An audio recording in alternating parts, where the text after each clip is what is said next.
Welcome to the New Wealth Wave podcast hosted by Dr. Joaquin Wallace. We're diving deep into the intricate layers of the 7-stage generational wealth model to offer invaluable insights on legacy building, wealth accumulation and preservation, and financial growth across generations.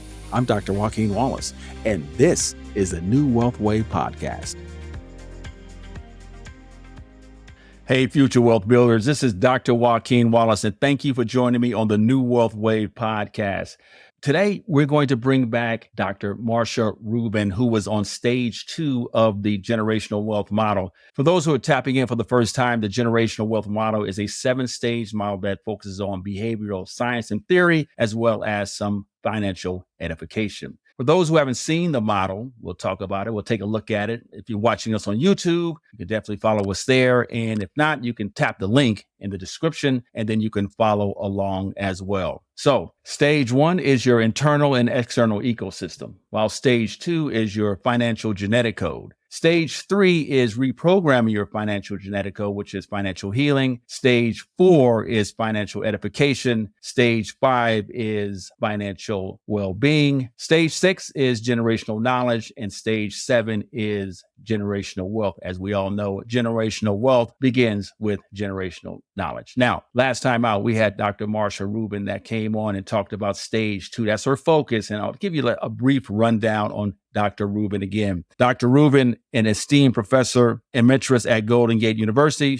She has dedicated her career to understanding human behavior and fostering transformation through coaching and education. She discusses her innovative neural stroll technique designed to aid leaders in reaching their goals by engaging different aspects of their brains. This technique blends neuroscience and leadership, aiming to create lasting behavioral changes. Dr. Ruben's approach emphasizes the importance of emotional awareness, gratitude practices, and neuroscience role in reshaping financial behaviors. Her insight underlines the potential for reprogramming one's financial genetic code, a crucial step in achieving financial well-being and advancing through the generational wealth model. Dr. Ruben's methodologies presents a blend of scientific knowledge and practical wisdom for those seeking to delve deeper into financial psyche and improve their fiscal habits. Welcome, Dr. Ruben, again. And listen, it was so good the first time you came on. We had to have you come back because there was so much that we didn't uncover. Appreciate you coming back. So, Dr. Ruben, you've been quite busy since the last time we spoke. Can you provide the listeners with what have you been up to? Well, yeah, thank you, Dr. Wallace. So it's great to be here. Pleasure to be back again. Yes, I've been pretty busy. As you mentioned, I'm a professor emeritus, so I'm not really teaching anymore. I also had and continue to have an executive coaching practice. So I've been doing some coaching. I also was honored to go back east to Washington, D.C., and I co-presented at a conference that was sponsored by American University, their School of Public Affairs. They have they call it a key leadership program. So a colleague, Dr. Ruth Zaplin, and I gave a presentation called Resilient Leadership Strategies for Thriving in Chaos and Complexity. And our audience was middle and senior managers who work in the government. I did include some neuroscience in that we talked about yesterday's mind and yesterday's nervous system and how really we're not really equipped to deal with all of the complexity that is coming our way in this world. So we really need to have what we call a complexity fit nervous system. So that's what we talked to, as well as other strategies. So it was really a wonderful opportunity. So for those who missed our first episode, please, again, if you go back and take a look at that, I mean, it was a lot of dynamic information. I learned a lot as well. Could you talk a little bit about the brain and the nervous system? First of all, we all have a brain, which is a good thing. And it's helpful to know a little bit about it. So the core organizing principle of our brain is that the main job is to keep us safe. So it's to minimize danger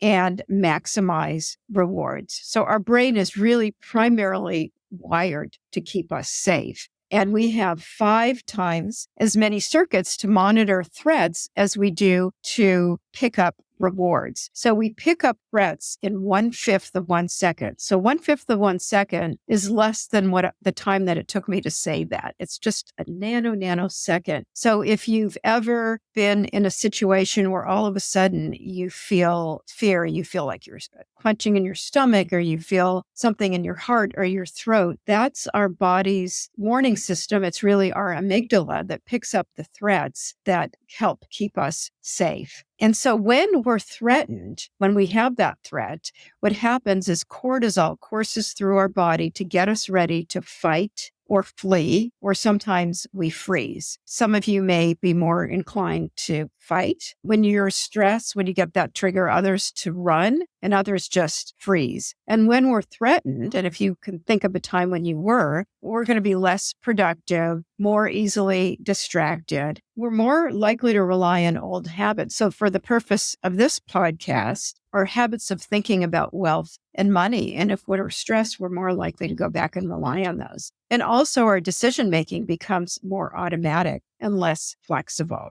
So our brains have two modes of operating. We're either, most of the time, we're non-conscious. That's most of the time. We're on autopilot. And the reason is our brains are designed to create habits because, just think about it. If you got out of bed every morning and you had to think about how do I get out of bed? If you had to think about it. So you don't have to think about things like that, or brushing your teeth, or all the things that we do normally. Those things, our brain is exquisitely wired to create those habits. So our conscious brain can only handle 40 bits of information, and we have millions and millions of bits of information that are thrown at us all the time. Then I think last time I talked about driving a car. Have any of you ever gotten in a car, driven somewhere, got to your destination and went, I don't remember how I got here? I know that's happened to me. It's a little bit scary, but we get there safely because driving is habitual. The other thing I think we talked about, Dr. Wallace, was neuroplasticity. So there was a huge breakthrough in the 1940s, and that was a discovery that our learning and development doesn't stop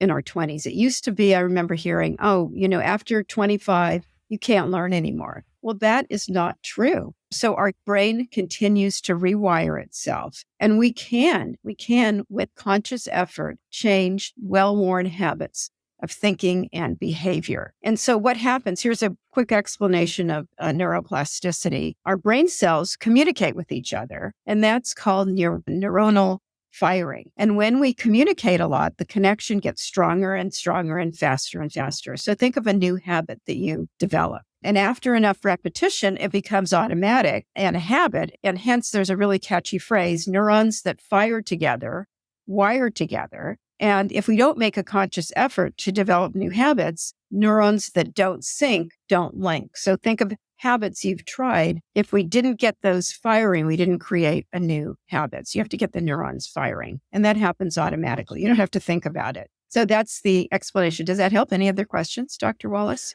No, I mean, that's a great example because when you take on a new habit, I love how you explain that. And that was one of the things I took away in terms of our first session, the neuroplasticity. It was something that I really wasn't aware of. I definitely would need to make sure that, my brain's aspiring and making sure that I'm doing things, being proactive versus dormant, right? So you just want to constantly be learning and constantly challenging yourself. Well, and conscious effort takes a lot of energy. It takes a lot more energy. It actually takes a lot of glucose and blood rushing to your brain because scientists have put people in labs and they can see, when people are using energy to think. So that's why it's really hard to create a new habit is because it takes a lot of energy. And so sometimes, and we talked last time about losing weight, people start, the first day, second day, third day, and maybe by the fourth day, it gets a little harder. So you really have to make a conscious effort and be uncomfortable in order to really have that breakthrough. And you just have to keep repeating it and repeating it and repeating it. If I can give an example in my coaching, what I've done sometimes is I've had clients who in their business world are uncomfortable, maybe because of the culture or whatever reason, they don't speak up in meetings. So we can go through a process that I taught them to create a new habit. And at first it's really uncomfortable, but it really does work. I've seen it work with people that all of a sudden they're speaking up all the time in meetings when they were afraid to say a single word. So, Dr. Ruben, let's say that one of our listeners is somewhat aware that financial trauma and anxiety have impacted their beliefs and actions about wealth. What can they do to uncover what is going on? So that's related to the example that I just gave. So the first step, as we all know, for any change is self-awareness. Being aware that, I have some trauma and anxiety about wealth. I don't do anything about it, but I know that I have some trauma about it. So that's the first step, is being self-aware and being willing to look at yourself and to make some changes. And the second step is really to become aware of the beliefs that you have about wealth and money. Do you have a scarcity mentality? Many of us do. There's just not enough resources in the world. There's a limited amount and I can't get any of it.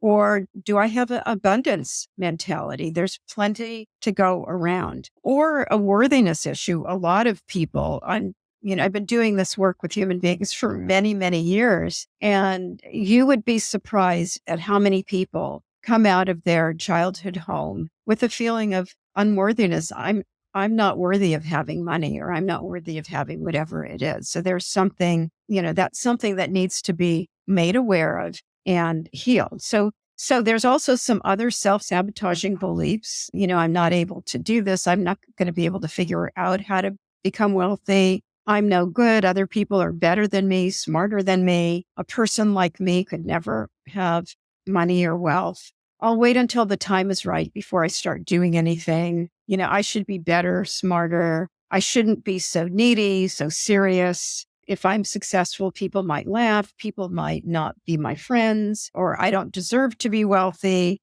or I'm not smart enough. So those are all some examples. There's many, many more of self-sabotaging beliefs that get in the way. So the first thing to do is to consider, how is this really a true belief? Is it true? Is it not? So then the next question is, based on that self-sabotaging belief, what actions do you take? So if you think I'm not smart enough, then maybe what you do is you don't do anything. You just sit on your couch and watch television. Are you reading what Dr. Wallace has to write? Are you following his program? Are you doing things to help get to the next stage so that you can educate yourself? And so you can ask about that belief. Is this true? Is this really true? What is the evidence about this belief? Is there really evidence? And is there contrary evidence? Wait, I was able to figure this out, or I was able to figure that out. And what are the assumptions that you're making about yourself and about becoming wealthy? So really, actually, I recommend writing them down and looking at them and saying, is this true or not true? And, there's always things that you can learn, even if it is true. What are some other explanations? And here's where it's important. What if you believe the opposite of that limiting belief? And what belief would you rather have? So the first thing is to look at what your I call it a limiting belief is. And then what actions are you taking as a result of that belief? And what would be a more empowering belief that you could have? Like, I am worthy of being wealthy. I am able to learn to become wealthy. I deserve to be wealthy, whatever your new belief is. And then based on that, what actions are you going to take? So some actions might be following Dr. Wallace's process, following his model for building wealth, following the suggestions for reading, for learning, for taking classes. And Dr. Wallace has a whole set of ideas for that. And so then so then you have your limiting belief in the actions you take. And then you have your more empowering belief in the actions that you will take. And then what you want to do is start tracking. So what are you going to do starting this week?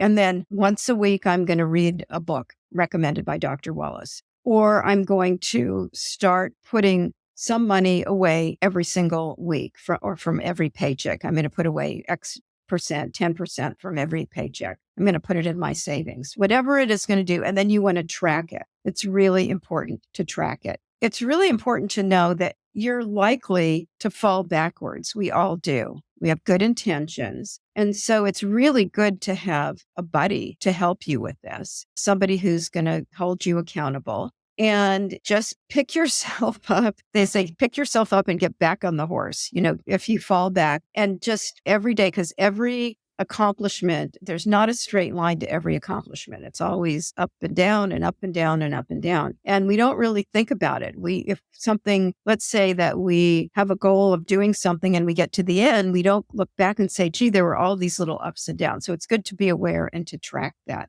And that's a pretty basic process for eliminating those self-limiting beliefs. So pretty much you just have to identify immediately, right? You identify immediately what the issues are, and then you come up with a corrective plan, so to speak. And one thing we do know is that it's always a challenge to admit something to yourself, right? It's always a challenge. And once you're able to admit to yourself, then you can make change. And I like how you said, hey, first let's identify what the issues are. And then from there, start writing it down, start journaling it, because it's important as well to start identifying first and then coming up with corrective courses. These are things that we can do to help eliminate that. We're talking about the money scripts. There's 4 different types of scripts that we speak about as well. And so we'll get into that in stage 3, in the actual stage 3 of the podcast itself. But for the most part, when you're reprogramming the financial genetic code, it's definitely a work in progress, right? There's always something that you can improve upon, and there is no particular right answer. But as long as you're able to identify, make the self-correcting measures, it can actually move in the right direction. Because we're all reprogramming our financial genetic code. We all are, based upon our internal and external ecosystem. Stage 1, the things that was willed upon us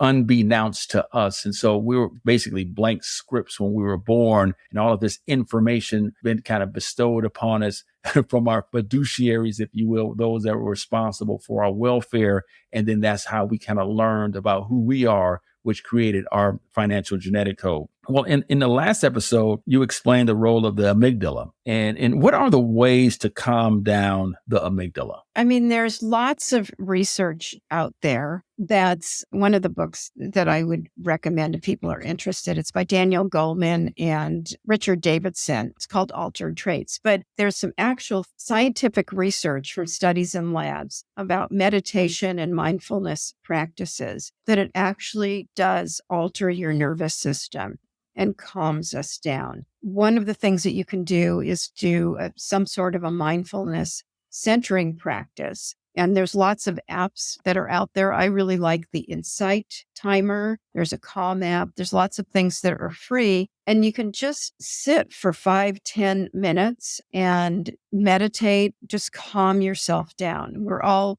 mostly on our smart devices most of the time. So you can use your smart device. It's just that you're not emailing and texting. You're just letting yourself be and calm down. I've been a long time meditator, and I go back and I take different classes over the years. And people will say, well, I can't calm my mind down. Well, nobody can, really. I mean, maybe you can, but the idea is just to notice that we call it your monkey mind, that's just going and going, your self-talk, and just say, oh, okay, I noticed that. And okay, I'm going to go back to my breath. I would say that's one of the most scientifically proven ways to calm yourself down. For other people, it's listening to calming music. For other people, it's taking a walk. For other people, like you, Dr. Wallace, it's going out and running 3 days a week. For other people, it's dancing.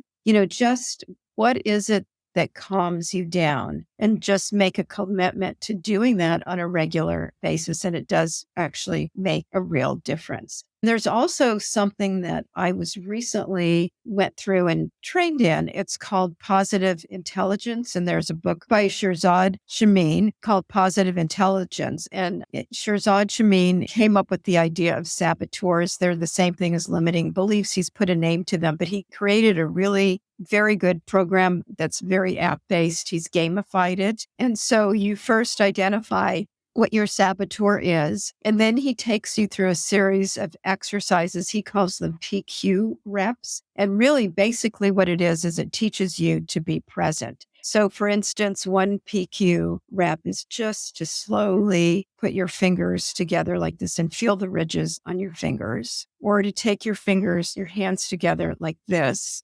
slowly. And you do that for about a minute, 2 minutes. I mean, even just sitting, noticing your seat on the chair, noticing your feet, finding all 10 of your toes. All of those things help you become aware and calm you down, because when you're actually present in the present moment, fully present, then you're calm. And most of us aren't. We're thinking about the future, we're thinking about past, we're thinking about other things. So that's a really good way to calm yourself down. But just find something that works for you. And even if you just stop and breathe for 1 or 2 minutes, that makes a difference. Just stop and take some deep belly breaths and calm yourself down, because most of us breathe shallowly up here in our chest. We don't breathe into our belly. So doing all of that kind of deep breathing. I started doing meditation and yoga years ago because I found that yoga is also very good. I encourage all of you to find something that works for you. There's something to that, because for myself, I always say, in order for me to calm my brain down, I have to go run. And we talked about it. And I don't meditate, but to me, that's just as effective, because when I'm running, believe it or not, I solve all of the issues in the world. I have a clear plan on what I want to do. I become calm and I'm able to just relax, even though it's a stressful environment by running, so to speak. I am relaxing myself, and I have so much going on in my brain all the time, and particularly in the morning at my morning run. Once I'm out there running, I feel free. I'm able to just relax, even though it's stressful. I'm able to relax. And when I'm completed, I just feel so much better going to attack the day, so to speak. So there is something to that. I'm gonna have to try the rubbing the hands slowly to try that one as well. Maybe grab me an app or two. But I've heard about those apps that will allow you to release your anxiety, so to speak, and trauma and calm your brain down. So that's something that's, I guess, getting a little bit more momentum. Yeah, I was going to say there's some really interesting research. You said that you get really great ideas when you're running. So there's some research about the neuroscience of insights. And we get insights when our brain is quiet. And if I ask all of you, when do you get your best insights? I mean, you would say, Dr. Wallace, it was when you're running. For other people, it might be in the shower, or it might be just taking a walk in nature. And that's because our brain is quiet. When we're sitting in front of our desk trying to solve something and our brain is quiet, it's really very difficult to have insights. Finding ways to quiet your mind, that's when we get the best ideas. And again, that is scientifically has been shown in lab works. It's actually quite fascinating, the research on this. I love how we're infusing the brain in regards to reprogramming your financial genetic code within the generational wealth model, because we don't really look at that as an important piece of it all, but the most powerful muscle is between your ears. Right. And so, once you're able to understand that and to capture the power of doing so, then you can make those changes, so to speak. Another question for you. In the last episode we spoke, you briefly discussed ways to reprogram one's brain and thinking. You discussed visualizing a stop sign and mental contrasting. What are some other options? Well, I mean, some other options are probably the positive intelligence that I just mentioned. The thing that I talked about, looking at your beliefs, uncovering a negative belief. And believe me, that's very powerful to say, oh my gosh, I think I'm not worthy of being wealthy. Well, then you're not going to do anything to make yourself wealthy. So really just digging about your beliefs and the assumptions that you have and really bringing them to light. Other things that you could do, there's something called immunity to change. It's a process that was developed by Robert Kagan and Lisa Leahy. And the idea of that is they say, well, we often stop ourselves from changing. So I'm going to give you an example of how this worked for me, because I actually did this. So I was working on my doctoral dissertation and I wasn't getting anywhere with it. I was in it, but I was procrastinating and I wanted to get it done. So I went through this program, Immunity to Change, the process.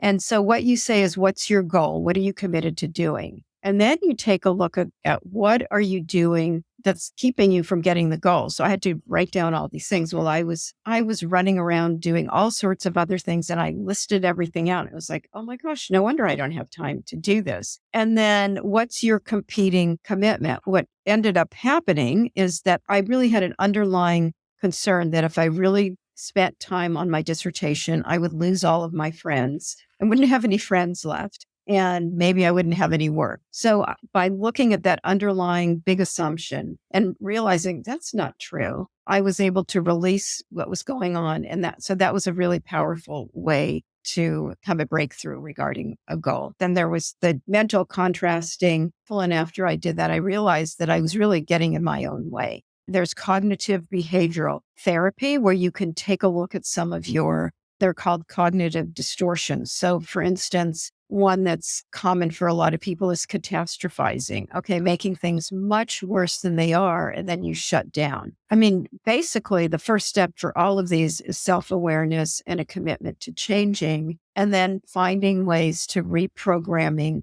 your thinking. There's been a lot there about affirmations. Some of that could be just wishful thinking. Some of it can help if you not only just change your belief, but you change your actions. That really helps. And then having someone like a coach or somebody who's a wise friend really challenge your thinking. One of the things I'll do often is when I have that stop sign, as I mentioned, is to take a look at the evidence. Let's say earlier in my life, I might have said, I can't do this. I got something in my job and it seemed really overwhelming and I got scared. And so being able to say to yourself, wait a minute, what evidence do you have that you've learned other new things or that you've been able to overcome obstacles? And then I would list them. You go, oh, okay, I actually can do this. So it's really, becoming friends with your own thinking, being a coach to yourself and or having a friend or wise mentor who can help you with that. It's interesting because, that is so true, having the right people around you. We look at stage one, which is the internal external ecosystem. Number three, in regards to Maslow's 5 hierarchy of needs, is your social environment. And that's so important because having the right people around you can move you in the right direction as well. And having the wrong people around you can be just as effective. That leads me into my next question. What if someone starts reprogramming their financial genetic code and gets together with friends and family who are not supportive? What advice do you give for those individuals? Well, this is a tough one. It's hard really not to be influenced by other people, especially friends and family, good friends. So the first thing is to redouble your commitment. And, I've seen this happen that friends may be envious if you start to surpass them. And it may trigger what Dr. David Rock from the Neuroleadership Institute calls a status threat. If somebody seems to be higher than us and we feel less than, that can result in an amygdala threat to our brain. It's a social threat. So the advice is number one is to connect internally with your reason for wanting to embark on, let's say, on the generational wealth journey. What's your why? Why is it important to you? And how's it linked to your purpose in life and to the values that you have? And it's really good to really every once in a while to think about what's really important to me. What are my values? And sometimes you wake up and you realize that the friends you have are not really your friends, because true friends, I've found, are supportive and want what is best for you and they're happy for you. And I went through this myself. Earlier in my life, I remember that one of my friends early on got married before I did. At first, I felt envious. And then I learned somewhere along the way that if someone I knew had got something that I wanted, that was a good sign for me. That meant it was possible for me. That's kind of how it was all about reframing things. And also just, are your friends supporting your journey and you growing and, having the things you want, or are they going to keep you back? And then you really have to make the hard choice. Are these the friends that you want? Now with family, it gets to be a little bit more difficult because we have enmeshed patterns with our families of origin. As much as we say we've grown and we go back to see our parents or our family, we may still feel like that little boy or girl when we were growing up. And so it's really a matter of setting strong boundaries and being clear about what's important for you and why you want it. Is it possible for someone to heal from financial trauma?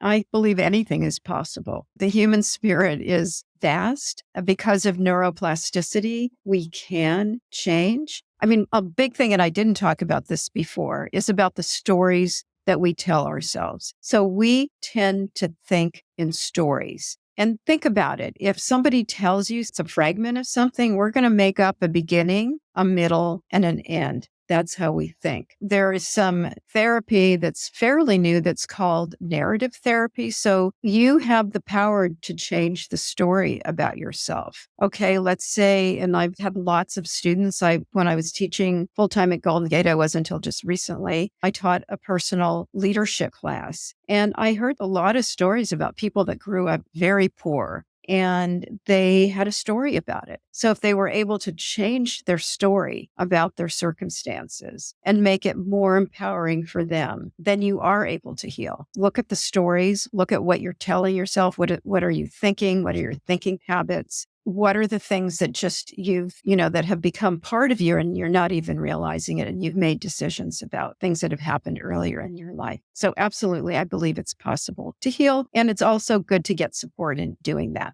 We talk about, and you hear this oftentimes, changing the narrative, a different perspective on the narrative.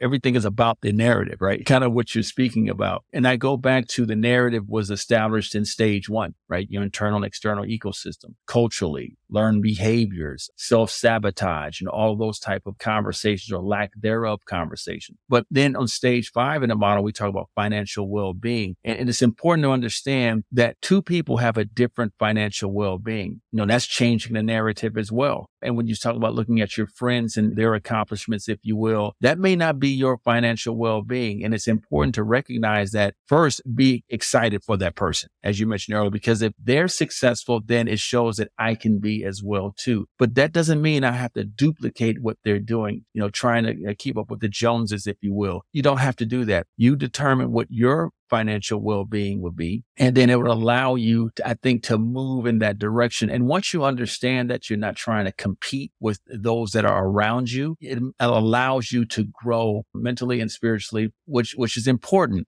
And I've always said that, becoming rich is transactional. It's a transactional activity, but becoming wealthy is long-term. Again, that goes back to having a different financial well-being. So another question for you. Do you have any recommendations on what in your profession can someone do to help in these type of activities? I'm a big believer in lifelong learning. So just look for classes, look for podcasts, look for ways that you can learn, look for books, depending on how you like to learn. The second thing is I am an executive coach. So, finding a coach is also a useful thing to do. Taking classes, those are the things that I would recommend. And to keep a journal, of what you're learning so that you can track your progress. That's also a really useful exercise. Is there any type of books or that you can recommend for the brain? Because in the last 2 episodes that we've done, I've learned so much about the brain. And is there any user-friendly books that you can recommend for the brain? Because it can be somewhat intimidating for those with something simple that they can kind of gravitate towards and gather some information going forward. Yeah, so there's 2 books that I've read that I thought were extremely useful. There's one by John Medina, and that's Medina. It's called Brain Rules, and it was the 2nd edition. He just wrote in a very accessible way, and it was easy to understand. And then there was someone named Alex Korb who wrote a book called The Upward Spiral, using neuroscience to reverse the course of depression, one small change at a time. And the way he explained the brain and how it related to goals. And it was really more meant for people who were depressed, but his explanations were really among the best that I found. There's a book for people that are interested in meditation and the research behind it. It's by Daniel Goleman and Richard Davidson. I mentioned that before. Altered Traits. Science reveals how meditation changes your mind,